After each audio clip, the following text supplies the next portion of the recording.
صلوا علی الحبیب صلی اللہ علی محمد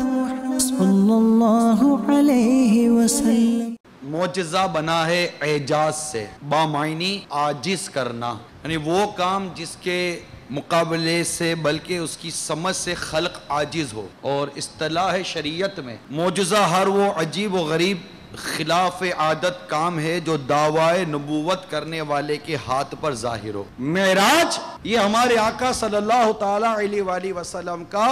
یہ معجزہ ہے۔ اس کے بارے میں کئی لوگوں کے ذہنوں میں وسوسے آتے ہیں، یہ کیسے ہو گیا؟ یاد رکھیے، یہ کیسے ہو گیا نا، یہ سوال کفار مکہ کے ذہن میں آیا تھا کہ یہ کیسے ہو سکتا ہے، تو یہ ہو سکتا ہے۔ اللہ تبارک و تعالیٰ نے سورہ بنی اسرائیل کا جو آغاز فرمایا، پارہ 15 سورہ بنی اسرائیل، سبحان الذی اسری بعبدہ، پاکی ہے اسے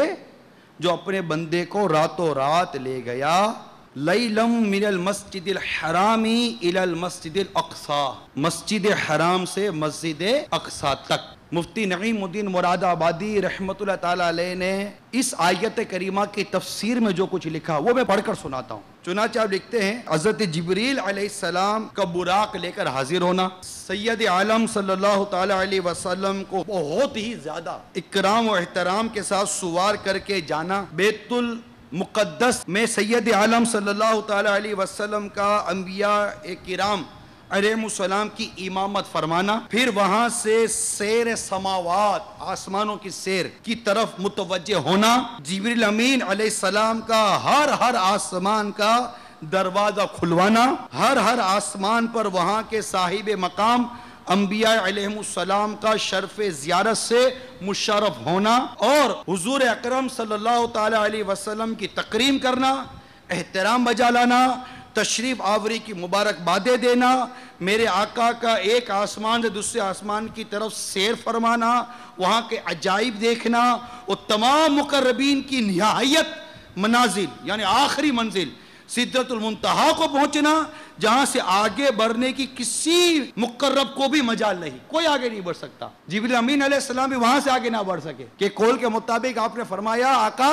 اگر میں ایک پورے کے برابر بھی آگے بڑھا تو میں جل جاؤں گا۔ آیا جب سدرہ کا مقام، بولا آقا سے غلام آگے بڑھ سکتا نہیں، تیرے قدموں کی قسم،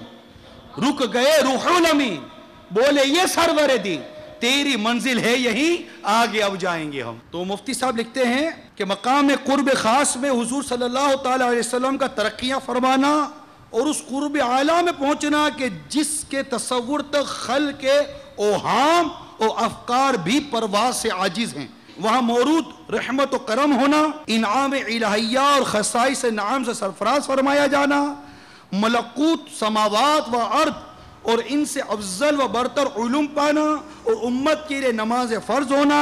حضور کا شفاعت فرمانا، جنت و دوزخ کی سیریں، اور پھر اپنی جگہ واپس تشریف لانا اور اس واقعے کی خبریں دینا، کفار کا اس پر شورشیں مچانا، اور بیت المقدس کی عمارت کا حال اور ملک شام جانے والے قافلوں کی کیفیت حضور صلی اللہ تعالیٰ علیہ وسلم سے دریافت کرنا، حضور کا سب کچھ بتانا، قافلوں کے جو احوال حضور نے بتائے، قافلوں کے آنے پر ان کی تصدیق ہونا، یہ تمام صحاح کی معتبر احادیث سے ثابت ہے، اور باقصد احادیث ان تمام امور کے بیان ان کی تفاصیل سے مملو ہیں۔ واقعہ معراج یہ 3 حصوں میں منقسم ہے، مسجد الحرام سے مسجد اقصی، مسجد اقصی سے سدرۃ المنتہا، اور سدرۃ المنتہا سے لامکاں کی سیر۔ یہاں تک کہ معاملات کچھ اور تھے، سدرۃ المنتہا کے معاملات کچھ اور تھے کہ وہاں تک جو انتہائی سفر تھا، وہاں تک جبریل امین علیہ السلام آپ کے ساتھ تھے۔ سدرۃ المنتہا یہ مقام جبریل امین علیہ السلام بھی ہے۔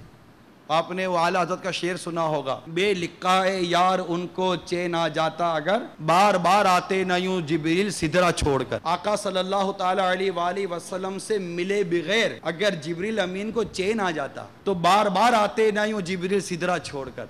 کہ جبریل امین علیہ السلام بار بار سدرۃ المنتہا سے آقا کی بارگاہ میں حاضر ہوتے کہ آقا کو دیکھ کر یہ خوش ہو جایا کرتے تھے۔ پارہ 15 میں مسجد الحرام سے مسجد اقصی تک کا بیان ہے، اور سورہ نجم میں معراج کا بیان ہے، یہاں تک کہ نبی پاک صلی اللہ تعالیٰ علیہ وسلم نے اپنے سر کی آنکھوں سے رب کریم کا دیدار کیا۔ صلوا علی الحبیب صلی اللہ علی محمد الله عليه وسلم.